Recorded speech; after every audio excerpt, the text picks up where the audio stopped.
여러분 안녕하십니까? 계속해서 대구 경북 소식 전해드립니다. 대구와 경북은 오늘 대체로 맑은 가운데 낮 최고 기온은 대구 16.5도, 구미 13.6, 안동 13.7도로 어제보다 조금 높았습니다. 내일도 대체로 맑은 가운데 아침 최저 기온은 대구 5도 등 영하 4도에서 영상 7도, 낮 최고 기온은 대구 17도 등 13도에서 17도로 오늘과 비슷하겠습니다. 한편 내일까지 경북 동해안에 너울에 의한 파도가 일 것으로 보여 해안가 안전에 주의가 필요합니다. 대구시의회 류규하 의원은 예산 심사 과정에서 대구시가 신청한 도시재생지원센터 설치 예산 5억 원은 자치행정국이 추진 중인 마을공동체 만들기 지원센터와 같은 사업인데도 각각 예산을 편성한 것은 있을 수 없는 전형적인 예산 낭비라며 집행부를 질타했습니다.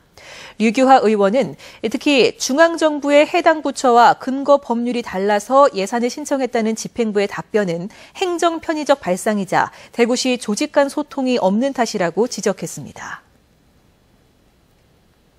국토교통부에 따르면 지난달 대구의 미분양 아파트는 한 달 전보다 2% 늘어난 788가구, 경북은 32% 늘어난 1,762가구로 집계됐습니다. 준공 후 미분양 아파트는 대구 158가구, 경북 376가구로 조금 줄었습니다. 전국의 미분양 아파트는 4만 92가구로 한 달 전보다 2.4% 늘었는데 수도권은 1%가량 줄었습니다. 국내 최초의 국립기상과학관이 대구에서 문을 열었습니다.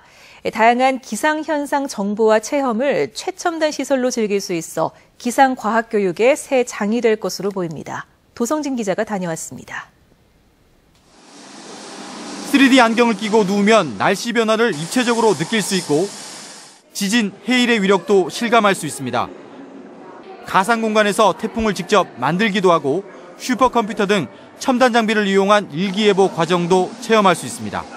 113억 원을 들여 대구기상대 옆에 조성된 국내 최초의 국립기상과학관이 문을 열었습니다.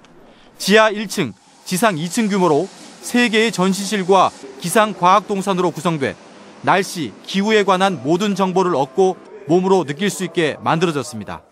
국립대구기상과학관은 우리나라 최초의 이 기상과학 체험관으로 청소년을 비롯한 모든 국민들이 기상과학을 직접 체험할 수 있는 좋은 학습의 장이 될 것으로 기대합니다.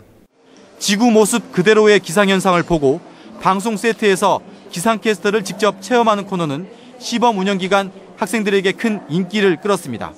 직접 체험을 해보니까 평소에 기상에 대해서 좀 어려운 점들, 난해한 점들이 많았는데 오늘 보니까 아주 쉽게 설명에 대해서 어린이들한테는 많은 도움이 될 것 같습니다. 관람은 월요일을 제외한 오전 10시부터 6시까지 무료로 할 수 있고 예약을 통해 해설사를 동반한 단체 견학도 가능합니다. MBC 뉴스 도성진입니다.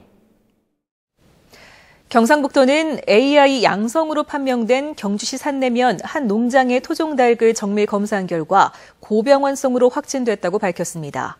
이 농장은 지난 20일부터 최근까지 키우던 닭 130마리 가운데 120여 마리가 폐사해 방역당국에 신고했습니다. 방역당국은 어제 해당 농장 닭을 매몰 처분하고 반경 3km 이내 농장 3곳의 닭 200여 마리도 예방 차원에서 매몰했다고 밝혔습니다. 막바지 농번기인 요즘 농촌 빈집을 터는 절도범이 기승을 부리고 있습니다. 금품은 물론 수확한 농산물까지 털리면서 자비로 CCTV를 설치하는 농가까지 생겨나고 있습니다. 엄지원 기자가 보도합니다. 영주시 문수면의 한 농가에 창문이 열리더니 낯선 남자가 집 안으로 들어옵니다. 빈집임을 확인하고 방마다 옮겨다니며 마구 헤집기 시작합니다. 지난 1년 동안 22곳의 농가를 턴 이 남성은 농가 주인이 설치한 CCTV에 덜미가 잡혔습니다. 대중교통을 이용해서 휴대폰을 두고 현장에 침입을 했다가 결국 CCTV 화면에 찍힘으로 인해서 체포된 것입니다. 여기 두 집이나 현금을 잊어먹었어요. 그 전에 또 이랬다 하더라고. 그래가지고 비싸지만은 내가 이거 자비를 들여가지고 설치했습니다. 농작물 절도도 기승을 부려 최근 3년 사이 전국에서 40%가 늘었고 올해 경북 지역 절도 건수만 70건이 넘습니다. 농촌의 곡간이 풍족한 이맘때 절도의 표적이 되고 있지만 감시시설이 허술한 농촌은 집만 비우면 무방비 상태나 다름없습니다. 솔직히 인력이 없으니까 몇 개씩 막 발소에 막 엄청 하던다 그런 게 아니죠. 그래가지고 하니까 막 거리가 멀지 뭐.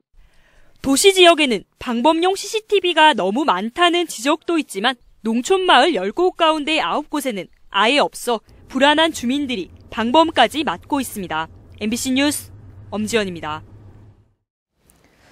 대구 참여연대 등 시민단체들은 오늘 대구시의회 앞에서 기자회견을 갖고 만남미술관, 이우환과 그 친구들 예산 폐기를 요구했습니다.